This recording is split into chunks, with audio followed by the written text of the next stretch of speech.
નમસ્કાર, હું ખ્યાતિ વ્યાસ ધી કેમ્બે એજ્યુકેશન સોસાયટી સંચાલિત એસડી કાપડિયા હાઈસ્કૂલ ખંભાતમાં હાલ આસિસ્ટન્ટ ટીચર તરીકે કાર્યરત છું.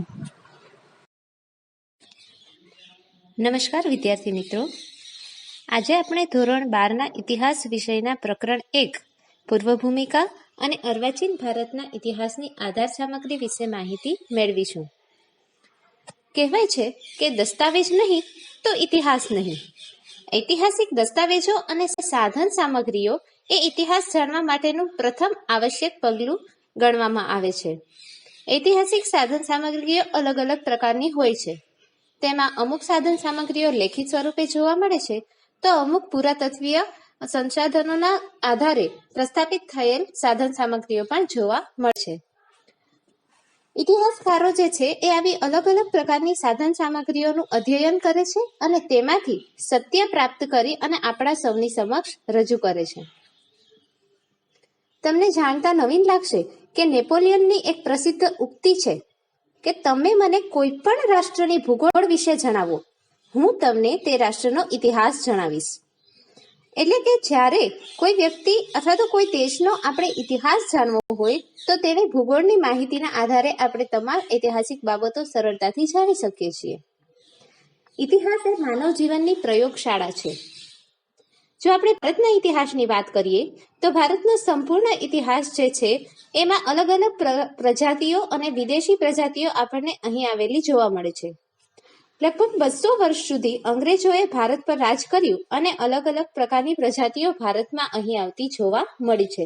આ તમામ પ્રજાતિઓ અને તે 200 વર્ષના ઇતિહાસમાંથી ભારતને આઝાદ કરવા માટેની ચળવળ દરમિયાન થયેલ તમામ પ્રકારની પ્રવૃત્તિઓની ઐતિહાસિક માહિતી આજે આપણી સૌની સમક્ષ ઉપલબ્ધ છે. જ્યારે આપણે વાત કરીએ છીએ ઐતિહાસિક સાધન સામગ્રીની, તો 18મી, 19મી અને 20મી સદીના પૂર્વાર્ધના લગભગ 200 વર્ષનો સમયગાળો એ ઇતિહાસ લેખનની દ્રષ્ટિએ ખૂબ જ મહત્વનો ગણવામાં આવે છે. આ સમયગાળા દરમિયાન અનેક પ્રકારની ઐતિહાસિક સાધન સામગ્રીઓ આપણે તૈયાર કરવામાં આવેલ છે. તો હવે આપણે ઐતિહાસિક સાધન સામગ્રીઓમાં કયા કયા વિદેશી પ્રજાતિઓની સમાવેશ થાય છે અથવા તો કઈ વિદેશી પ્રજાતિઓની લગતી ઐતિહાસિક સામગ્રી આપણા પાસે ઉપલબ્ધ છે તે વિશે હવે વાત કરીશું. પ્રસ્તુત પ્રકરણમાં આપણે ઐતિહાસિક સાધન સામગ્રીમાં સૌપ્રથમ પોર્ટુગલ સાધન સામગ્રી, ડચ સાધન સામગ્રી, ફ્રેન્ચ સાધન સામગ્રી, બ્રિટિશકાલીન સાધન સામગ્રી અને ત્યારબાદ ઈસવીસન 1857ના મહાવિદ્રોહને લગતી સાધન સામગ્રી તેમજ બ્રિટિશ તાજને લગતી ઐતિહાસિક સાધન સામગ્રીઓ વિશે વાત કરવાના છીએ. આટલી જે કંઈ પણ સાધન સામગ્રીઓ છે એ સ્વતંત્રતા પહેલાની સાધન સામગ્રીઓ તરીકે આપણે એને ઓળખી શકીએ છીએ. ત્યારબાદ સ્વતંત્રતા સંગ્રામ દરમિયાનની તમામ સાધન સામગ્રીઓ, એ ઉપરાંત પ્રાદેશિક ઐતિહાસિક સાધન સામગ્રીઓ, વર્તમાનપત્રો અને સામયિકો તેમજ સિક્કાઓ વિશે આ પ્રકરણમાં આપણે માહિતી મેળવીશું. તો હવે આપણે જોઈએ પોર્ટુગીઝ સાધન સામગ્રી. પોર્ટુગીઝના નાવિક એટલે કે વાસ્કો દ ગામા ભારતમાં પ્રવેશ કર્યો ત્યારથી ભારતમાં પોર્ટુગીઝ ઇતિહાસ અને તેની સાથે સંકળાયેલ સાધન સામગ્રીનો સમયગાળો શરૂ થયેલ ગણવામાં આવે છે. પોર્ટુગીઝ સાધન સામગ્રીનો સમયગાળો ઈસવીસન 1498 થી 1463 સુધીનો રહ્યો હતો. આ સમયને લગતા મહત્વપૂર્ણ દસ્તાવેજો તેમના મુખ્ય મથક એટલે કે ગોવામાં મળી આવે છે. આ ઉપરાંત પોર્ટુગીઝની શાસનતંત્ર અને ભારતીય પોર્ટુગીઝ કંપનીનો પત્ર વ્યવહાર જે સ્થળેથી થતો હતો તેમના પાટનગરનું નામ હતું લિસ્બન. આ રીતે ગોવા અને લિસ્બન એ બંને સ્થળોએથી આપણને હાલમાં પોર્ટુગીઝના અનેક પ્રકારના દસ્તાવેજો જે છે એટલે કે સાધન સામગ્રીઓ છે એ પ્રાપ્ત થતી જોવા મળે છે. પોર્ટુગીઝ પર સૌથી વધુ જો કોઈએ લખાણો લખ્યા હોય તો તેમાંથી મહત્વપૂર્ણ ગ્રંથ તરીકે F.C. ડેનવર્સનો ગ્રંથ જે છે એ ખૂબ જ પ્રચલિત છે, જેમનું નામ છે report on the Portuguese records, જે 1892ના વર્ષમાં પ્રસિદ્ધ કરવામાં આવેલ હતો. આ ઉપરાંત સુરેન્દ્રનાથ સેન કે જેઓ ભારતીય ઇતિહાસકાર હતા, તેમણે ગોવામાં રહેલ તમામ દસ્તાવેજોનું અધ્યયન કરી અને એક અહેવાલ તૈયાર કર્યો હતો. આ રીતે પોર્ટુગીઝ સાધન સામગ્રી જે છે એમાં આ બંને અહેવાલો કે બંને પુસ્તકો ખૂબ જ મહત્વપૂર્ણ સ્થાન ધરાવે છે. પોર્ટુગીઝ જે લોકો ભારતમાં આવ્યા તેમાંથી ભારત વિશેની મહત્વપૂર્ણ નોંધો લખનાર મહત્વપૂર્ણ પોર્ટુગીઝોના નામ લઈએ તો તેમાં વાસ્કો દ ગામા, અલ્બુકર્ક, ડોમેંગો પાયેઝ, ડુઅર્ટો બાર્બોસા તેમજ પાદરી મોન્સેરેટેનો સમાવેશ થાય છે. જ્યારે પોર્ટુગલો ભારતમાં આવ્યા તે સમયે તેમના સારા સંબંધો જો કોઈ સાથે બન્યા હોય તો તે હતા મુગલ શાસકો, બીજાપુર, ગોલકોંડા અને વિજયનગરના અનેક પ્રકારના ભારતીય રાજ્યો. આ રીતે પોર્ટુગીઝો જ્યારે ભારતમાં આવ્યા તે સમયગાળાની સંપૂર્ણ માહિતી લખતો જે કોઈ ગ્રંથ આપણી સમક્ષ ઉપલબ્ધ છે તો તેમાં એક બીજા ગ્રંથનો પણ સમાવેશ થાય છે કે જે ડોક્ટર મોરાયસે લખેલ હતો. Doctor G.M. મોરાયસે લખેલ history of Christianity in India એ પોર્ટુગીઝોની ભારતમાં થયેલી તમામ પ્રવૃત્તિઓનો સમાવેશ કરતો ગ્રંથ છે. આ ઉપરાંત તો કે ભારતીય વિદ્યાભવન ગ્રંથ શ્રેણીના આધુનિક ભારત વિશેના ગ્રંથોમાં ડોક્ટર R.C. મજમુદાર દ્વારા તૈયાર કરવામાં આવેલ પોર્ટુગલ રાજ્યોના શાસન વ્યવસ્થાનો અહેવાલ પણ ખૂબ જ પ્રસિદ્ધ છે. મુંબઈ ગેઝેટિયર અને કેમ્બ્રિજ ઇન્ડિયન હિસ્ટ્રી આ બંને ગ્રંથ શ્રેણીઓ જે છે તેમાં ભારતમાં પોર્ટુગીઝોએ કયા કયા પ્રકારની રાજકીય અને આર્થિક પ્રવૃત્તિઓ કરી તેની વિસ્તૃત પ્રમાણમાં માહિતી મેળવી શકાય છે. પોર્ટુગીઝ કંપનીને ભારતમાં એસ્ટાડોડા ઇન્ડિયા તરીકે ઓળખવામાં આવતી હતી. આપ સ્લાઇડ પર જોઈ શકો છો કે પોર્ટુગીઝ જ્યારે ભારતમાં આવ્યા તે સમયે પત્ર વ્યવહાર માટે જે કાંઈ પણ સ્ટેમ્પની જે વ્યવસ્થા હતી, જે ટિકિટ તૈયાર કરવામાં આવી હતી તે ટિકિટનો અહીં આપણે ફોટો જોઈ શકીએ છીએ. તો જ્યારે એવો પ્રશ્ન હોય કે પોર્ટુગીઝો ભારતમાં આવ્યા તો તેને કયા નામથી ઓળખવામાં આવતા હતા તો તેમની કંપનીને એસ્ટાડોડા ઇન્ડિયા તરીકે ઓળખવામાં આવતી હતી. તેના ભારતીય શાસનકર્તાઓ સાથે થયેલા પત્ર વ્યવહારોમાંથી પણ આપણને પોર્ટુગીઝ સાધન સામગ્રીઓની ઐતિહાસિક સામગ્રી પ્રાપ્ત થઈ શકે છે. ડચ સાધન સામગ્રી. પોર્ટુગીઝો બાદ ડચ લોકો ભારતમાં પ્રવેશ્યા. ડચ સાધન સામગ્રીમાં આપણે જોઈએ તો મુખ્યત્વે જ્યારે પોર્ટુગીઝો ભારતમાં હતા તે સમયગાળા દરમિયાન ડચ લોકો ભારતમાં આવ્યા ત્યારે તેમણે પણ પોતાની એક અલગ કંપનીની સ્થાપના કરી જેનું નામ હતું VOC એટલે કે વેરિનિસી ઈસ્ટ ઇન્ડિઝ કેમ્પેયના. આ કંપનીનું મુખ્ય મથક જે છે એ બટાવિયા ખાતે આવેલું હતું. બટાવિયાના મુખ્ય મથકમાંથી પણ હાલના સમયમાં આપણને ઐતિહાસિક પુરાવાઓ મળી રહે છે. આ ઉપરાંત આપણે પિક્ચરમાં જોઈ શકીએ છીએ તે રીતે એમ્સ્ટરડમના કેન્દ્રીય અભિલેખાગારમાંથી પણ ડચ લોકોએ ભારત સાથેના રાજકીય અને વ્યાપારી સંબંધો કેવા હતા તે અંગેની માહિતીઓ પ્રાપ્ત થાય છે. ડચ સાધન સામગ્રીની વાત કરીએ તો શ્રીલંકાના કોલંબોમાંથી સૌથી વધારે પ્રમાણમાં જેમાં 8,000થી પણ વધારે દસ્તાવેજો જે છે એ સંગ્રહિત કરવામાં આવેલા છે. ડચ ઈસ્ટ ઇન્ડિયા કંપનીની તમામ વેપારિક માહિતીઓની જો આપણે વાત કરીએ તો તે વ્યાપારિક દસ્તાવેજો જે છે એ શ્રીલંકાના કોલંબોમાં જોવા મળે છે. આ ઉપરાંત ક્રુશિયર, ગેલેટી, બર્ગ અને ગ્રુટ નામના ઐતિહાસિકકારોએ પણ ડચ કાલીન સાધન સામગ્રી વિશે લગભગ 15 જેટલા આધુનિક ગ્રંથો લખેલા છે. ડચ સાધન સામગ્રીની જો ભારતીય અને વિદેશ કેન્દ્રોમાં દફતરોમાંથી જો પ્રાપ્ત કરવી હોય તો તેમાં ખાસ કરીને કોચીન, ચિન્સુરા, કોલંબો અને હેગ તેમજ રીગાના પ્રદેશો છે તેમાંથી આપણને તે સાધન સામગ્રી અને તેના ઇતિહાસ પ્રાપ્ત થઈ શકે છે. આ રીતે પોર્ટુગલો બાદ ડચ લોકો ભારતમાં આવ્યા અને તેને લગતી તમામ સાધન સામગ્રીઓ જે છે એ તે અહીંના ઇતિહાસકારોએ લખવામાં ઉલ્લેખનીય છે.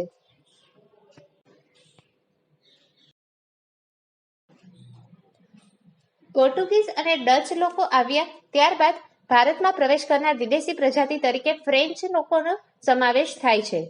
ફ્રેન્ચ સાધન સામગ્રી વિશે વાત કરીએ તો ફ્રેન્ચ ઈસ્ટ ઇન્ડિયા કંપની સાથે સંકળાયેલ મહત્વપૂર્ણ દસ્તાવેજો જે છે એ ફ્રાન્સના પેરિસમાં આવેલ કેન્દ્રીય અભિલેખાગારમાં પ્રાપ્ત થઈ શકે છે.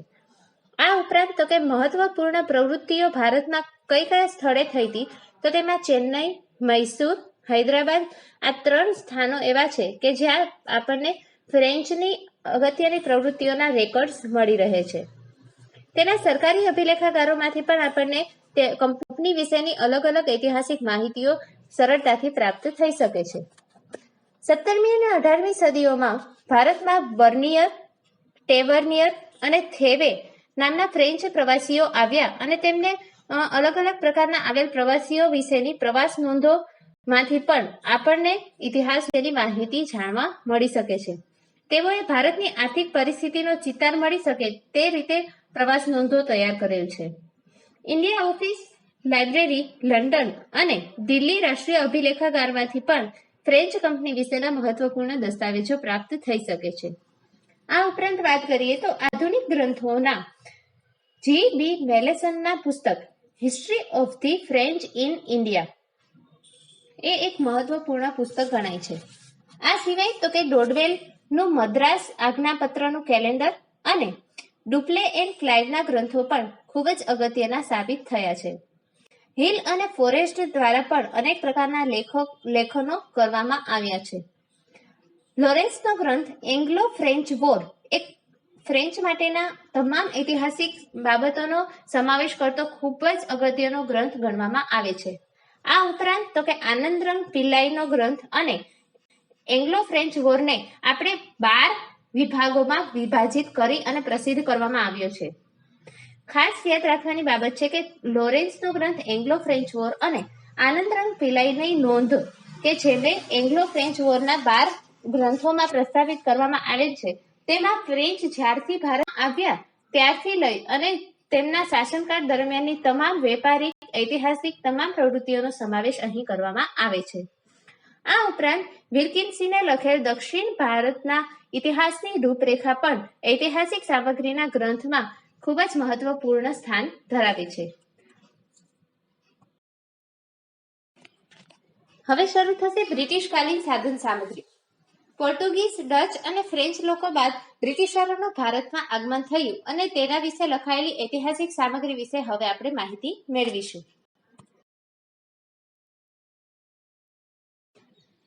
ભારતમાં બ્રિટિશરો પ્રવેશ કર્યો તેમાં તે શાસનકાળને આપણે 2 વિભાગોમાં વિભાજિત કરી શકીએ છીએ. બ્રિટનની ઈસ્ટ ઇન્ડિયા કંપનીનું શાસન 1757 થી 1857 અને ત્યારબાદ બ્રિટિશ તાજનું શાસન 1858 થી 1947.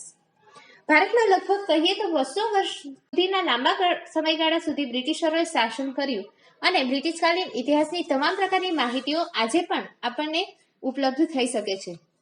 લંડનના ઇન્ડિયા ઓફિસ પુસ્તકાલયમાં ભારતને જાણવા માટે લગભગ 50,000 જેટલા બ્રિટિશ ગ્રંથો છે બ્રિટિશકાલીન ગ્રંથો એનો સમાવેશ કરવામાં આવ્યો છે. આ ઉપરાંત દિલ્હીના ભારતીય અભિલેખાગારમાં પણ બ્રિટિશરોને લગતા અલગ અલગ પ્રકારના ઐતિહાસિક પુસ્તકો અને દસ્તાવેજો આપણને જોવા મળે છે. ભારતના મોટા ભાગના વિસ્તારોમાં 1857 સુધીમાં બ્રિટિશ શાસન સ્થપાઈ ગયું હતું, જેના કારણે આપણને ભારતના અલગ અલગ અનેક પ્રદેશોમાં પણ અભિલેખાગારોમાં, પુસ્તકાલયોમાં આપણને આ બ્રિટિશકાલીન શાસન સામગ્રીના ગ્રંથો જે છે એ સરળતાથી પ્રાપ્ત થઈ શકે છે. આધુનિક ભારતીય તેમજ તત્કાલીન અંગ્રેજ ઇતિહાસકારોએ પણ બ્રિટિશકાલીન ભારત વિશે ખૂબ જ મહત્વનો ગ્રંથો લખ્યા છે. અંગ્રેજ ઇતિહાસકાર લેખકોની જો વાત કરીએ તો V.A. Smith, P.E. Robertson, Thomson and Garrett, sir William Jones, colonel ટોડે, Alexander Forbes, viceroy Curzon, colonel Walker તથા J.W. વોટસનનો સમાવેશ થાય છે. થોમ્સન એન્ડ ગેરેટ દ્વારા લખવામાં આવેલ કેમ્બ્રિજ હિસ્ટ્રી ઓફ ઇન્ડિયા નામના ગ્રંથ જે છે એ બ્રિટિશકાલીન ભારતનું સંપૂર્ણ આલેખન કરતી તમામ ઐતિહાસિક માહિતીઓ ધરાવે છે.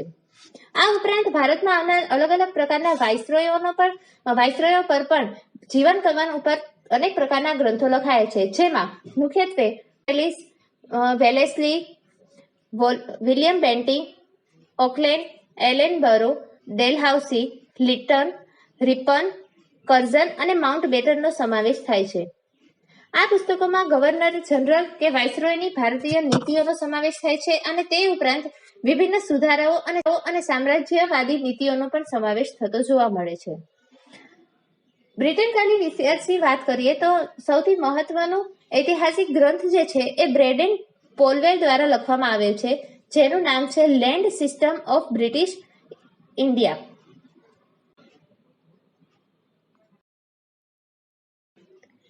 ભારતમાં આવેલ અલગ અલગ જનરલ, ગવર્નર્સ અને વાઇસરોયમાં સૌથી વધુ જો કોઈના પર જીવન કવન દ્રષ્ટિએ પુસ્તકો લખાયા હોય તો એ છે રોબર્ટ ક્લાઇવ અને વોરન હેસ્ટિંગ્સ.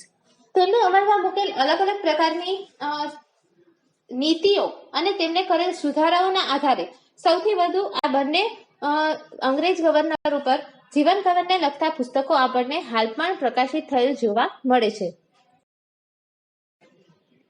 બ્રિટિશકાલીન સાધન સામગ્રીમાં બ્રિટનની ઈસ્ટ ઇન્ડિયા કંપનીનું શાસન 1857 સુધી ચાલ્યું અને ત્યારબાદ શરૂ થયો ઈસવીસન 1857ના મહાવિદ્રોહને લગતો ચળવળો. ઈસવીસન 1857ના મહાવિદ્રોહને લગતી અનેક પ્રકારની સાધન સામગ્રીઓ ખાસ કરીને સ્વતંત્રતા બાદના વધારે પ્રમાણમાં ઐતિહાસિક રીતે લખાયેલ જોવા મળે છે. 1857ના મહાવિદ્રોહની જો વાત કરીએ તો મહાવિદ્રોહ વિશે લખાયેલી મુખ્યત્વે સામગ્રીઓ જે છે એ ભારતીય પુરાતત્વ ખાતા તેમજ લંડનના કોમનવેલ્થ કચેરીના ગ્રંથાલયમાં રાખવામાં આવેલ છે. આ મહાવિદ્રોહ વિશે જો સૌ પ્રથમ કોઈએ લખાણ કર્યું હોય તો તે છે સર સૈયદ અહમદ, જેમણે 1859ના વર્ષમાં લખાણ કરવાનું શરૂ કર્યું. ત્યારબાદ વીર સાવરકરે 1857ના મહાવિદ્રોહ વિશે આલેખિત એક પુસ્તક તૈયાર કર્યું જેનું નામ હતું ભારતનો પ્રથમ સ્વતંત્રતા સંગ્રામ.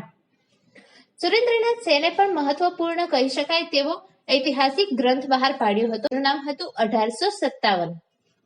સ્વતંત્રોત્તર ભારતમાં આ મહાવિદ્રોહ વિશે ખૂબ જ મોટા પાયે સંશોધનો થયા, જેમાં R.C. મજમુદાર જેવા સમર્થ ઇતિહાસકારે લખેલ ધી સિપોય મ્યુટિની ઓફ ઇન્ડિયા 1857 એ ખૂબ જ મહાન ગ્રંથ તરીકે ઓળખવામાં આવે છે. S.B. ચૌધરી, બિપિનચંદ્ર, સુમિત સરકાર જેવા ઇતિહાસકારોએ પણ મહાવિદ્રોહ વિશે ખૂબ જ મહત્વપૂર્ણ ગ્રંથો લખ્યા હતા.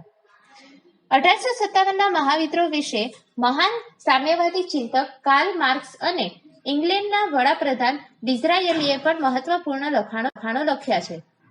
આ મહાવિદ્રોહ વિશે અંગ્રેજ ઇતિહાસકારોએ ખાસ કામ કર્યું હતું, જેમાં J.W.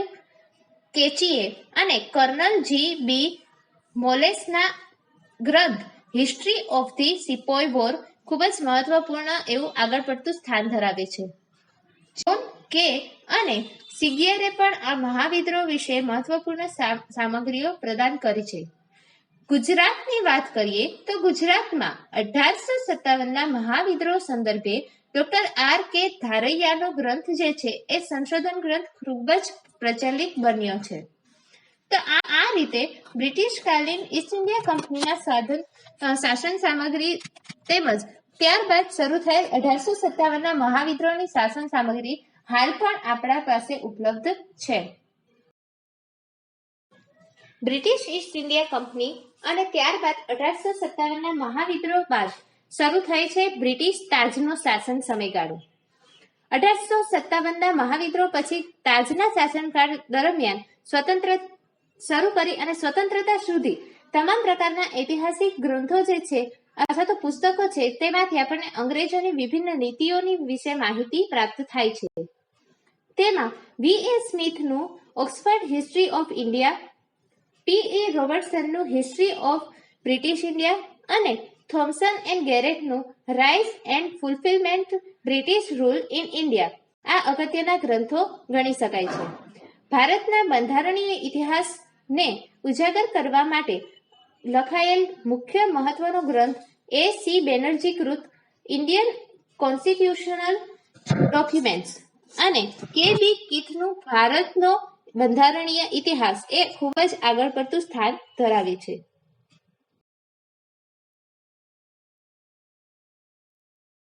બ્રિટિશ તાજના શાસનકાળ બાદ હવે આપણે જોઈશું સ્વતંત્રતા સંગ્રામ દરમિયાનની સાધન સામગ્રી.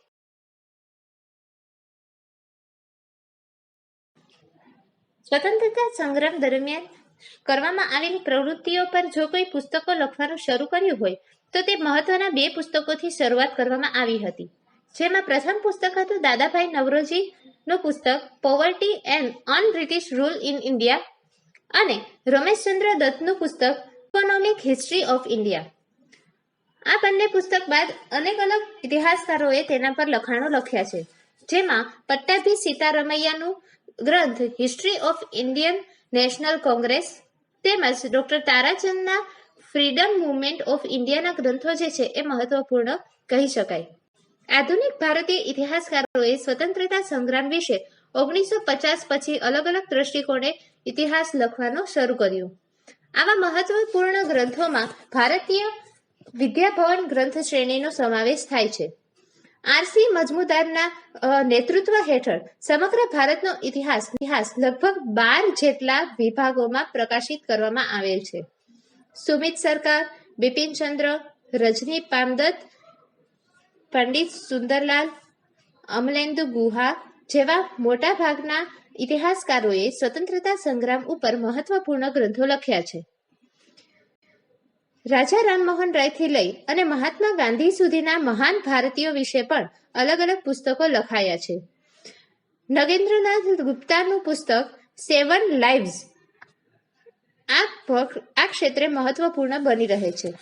મહાત્મા ગાંધીની જો વાત કરીએ તો મહાત્મા ગાંધી ઉપર અનેક પ્રકારના પુસ્તકો લખાઈ ચૂક્યા છે.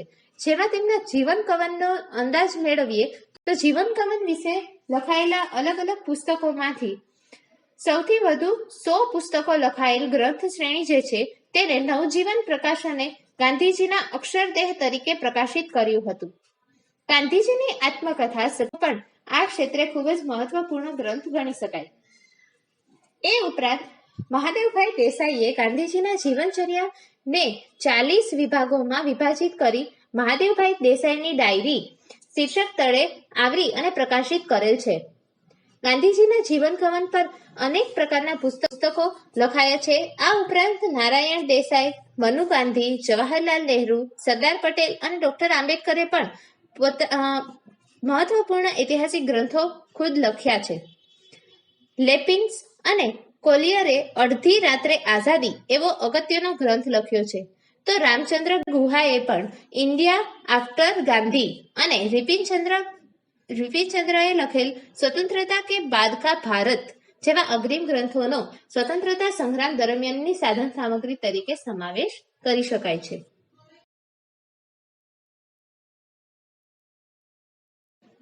તો હવે આપણે જોઈએ પ્રાદેશિક ઐતિહાસિક સાધન સામગ્રી. ભારતમાં વિભિન્ન પ્રદેશોમાં થયેલ સ્વતંત્રતા સંગ્રામની ચળવળોનો ઇતિહાસ આપણને મોટા પ્રમાણમાં જોવા મળે છે.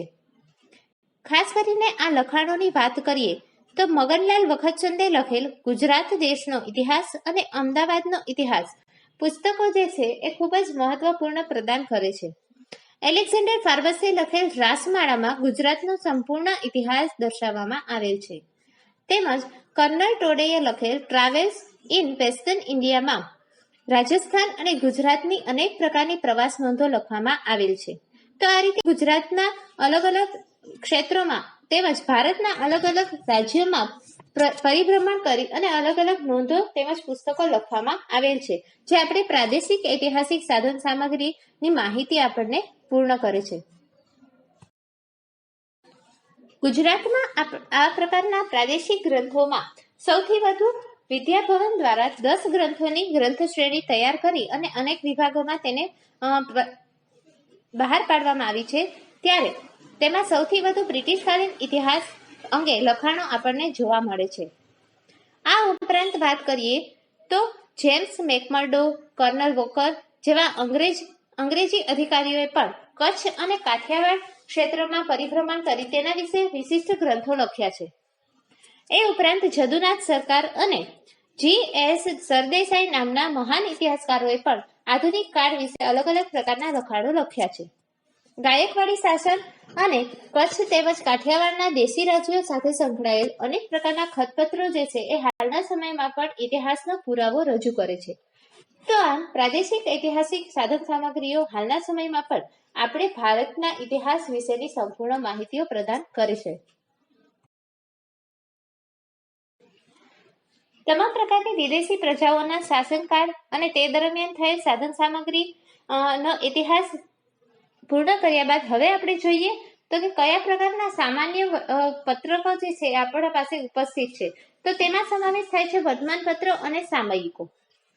ભારતમાં સૌથી પ્રથમ કોઈ વર્તમાનપત્ર જો પબ્લિશ કરવામાં આવ્યું હોય તો તે છે જેમ્સ એ હિકી દ્વારા તૈયાર કરેલ બેંગોલ ગેઝેટ કે જે 1780ની સાલમાં પત્રકારત્વની શરૂઆત જેને કહી શકાય તેવી રીતે 1780ની સાલમાં પ્રકાશિત કરવામાં આવેલ હતું. પત્રકારત્વની વાત કરીએ તો તેમાં સૌ પ્રથમ જો કોઈનું નામ હોય તો તે છે રાજા રામમોહન રાય. રાજા રામમોહન રાયે ભારતીય નવજાગૃતિ અને પત્રકારત્વના પિતા તરીકે ઓળખવામાં આવે છે. તેમણે સંવાદ કૌમુદી જેવા પત્રોનું સંચાલન કર્યું હતું કે જેમાં અલગ અલગ પ્રકારની સામાજિક કુરિવાજો અને રૂઢિગત રીતિઓને દૂર કરવા માટે અને સમાજને એક નવ સંસ્કરણના નવજાગૃતિના સ્તરે લઈ જવા માટે અનેક પ્રકારના પ્રયત્નો કરવામાં આવેલ.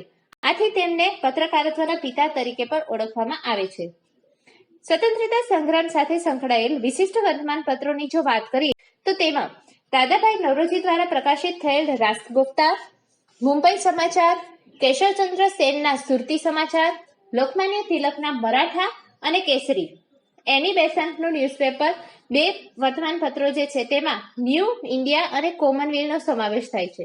આ ઉપરાંત બારિન્દ્ર અને અરવિંદ ઘોષના યુગાંતર અને સંધ્યા, ઈશ્વરચંદ્ર વિદ્યાસાગરના સોમપ્રકાશ, સ્વામી વિવેકાનંદનો પ્રબુદ્ધ ભારત, મોતીલાલ ઘોષના અમૃત બાજાર પત્રિકા તેમજ મહાત્મા ગાંધીના યંગ ઇન્ડિયા અને હરિજન, ભારતેન્દ્ર હરિશ્ચંદ્રની પત્રિકા એટલે કે પત્રિકા હરિશ્ચંદ્ર જે એક મેગેઝિન સ્વરૂપે બહાર પાડવામાં આવતી, મોતીલાલ નહેરુનું ઇન્ડિપેન્ડન્સ, મૌલાના આઝાદનું અલ હિલાલ તેમજ હિન્દુસ્તાન ગદર પાર્ટીનું ગદર એ ખૂબ જ મહત્વપૂર્ણ વર્તમાનપત્રો અને સામયિકોમાં તેમનો સમાવેશ થાય છે. વર્તમાનપત્રો અને સામયિકો બાદ હવે આપણે જોઈએ સિક્કા. તો ભારતમાં સિક્કાની શરૂઆત સૌપ્રથમ બ્રિટિશરોએ કરેલ હતી. બ્રિટિશરોએ ભારતમાં સિક્કાની શરૂઆત 1834ના સમયગાળાથી કરી. એ પહેલા ભારતમાં સિક્કાઓ તો અમલમાં હતા જ, પરંતુ તે દરેક રાજ્યોના દેશી રજવાડાઓ દ્વારા અલગ અલગ રીતે પોતાના રાજ્ય પૂરતા સીમિત સિક્કાઓ તૈયાર કરવામાં આવતા. જેમાં મુઘલ બાદશાહોના સિક્કા કે જેમાં દામ અને રૂપિયાનો સમાવેશ થતો હતો તે પણ ખૂબ જ પ્રચલિત સિક્કાઓ હતા. ત્યારબાદ કંપની શાસન દરમિયાન સમગ્ર ભારતમાં સિક્કા પદ્ધતિ અમલમાં મૂકવામાં આવી. કંપની શાસનકાળ દરમિયાન સોનાની ગિન્નીઓ, ચાંદીના અને તાંબાના સિક્કાઓ જે છે એ પ્રકાશિત કરવામાં આવેલા. ત્યારબાદ કંપની તાજના શાસનકાળની શરૂઆત થઈ અને 1818માં રાણી વિક્ટોરિયાની છબીવાળા વિક્ટોરિયા ક્વીન લખેલા સિક્કા પ્રચલિત થયા. આ વિક્ટોરિયા ક્વીનના સિક્કા બાદ એડવર્ડ સાતના સિક્કા બોડિયા રાજાના સિક્કા તરીકે ઓળખાતા. એ ઉપરાંત સૌથી જો પ્રચલિત થયા હોય તો તે છે રાજા જ્યોર્જ પંચમના સિક્કા કે જેને તાજ અને શાહી પોશાકવાળા સિક્કા તરીકે ઓળખવામાં આવતા. ભારતના બ્રિટિશ પ્રાંતમાં બ્રિટિશ સિક્કાનું ચલણ સૌથી વધુ જોવા મળતું હતું, જ્યારે હિન્દના દેશી રજવાડાના રાજાઓ પોતાની રીતે સિક્કાઓ બહાર પાડતા અને અલગ અલગ રાજ્યોમાં જ્યાં તેમનું રાજ્ય શાસન ચાલતું હોય તે વિસ્તારોમાં તેમના સિક્કાઓ ચાલતા. સૌરાષ્ટ્ર અને કચ્છ તેમજ વડોદરાના રાજાઓ અને અન્ય ભારતીય રાજાઓ દ્વારા બહાર પાડવામાં આવતા સિક્કા પર દેવનાગરી લિપિમાં લખાણો લખેલા જોવા મળે છે. આપણે અહીંયા પિક્ચરમાં જોઈ શકીએ છીએ કે ગાયકવાડ શાસનના સિક્કાઓ તમને દર્શાવેલા છે. તો તેમાં લખેલ જે ભાષા છે એ દેવનાગરી લિપિનો ઉપયોગ થતો હતો, જ્યારે અંગ્રેજોના સિક્કામાં અંગ્રેજી લખાણો સાથે રાણી વિક્ટોરિયા અને પંચમના સિક્કાઓ પ્રકાશિત થયેલ હતા.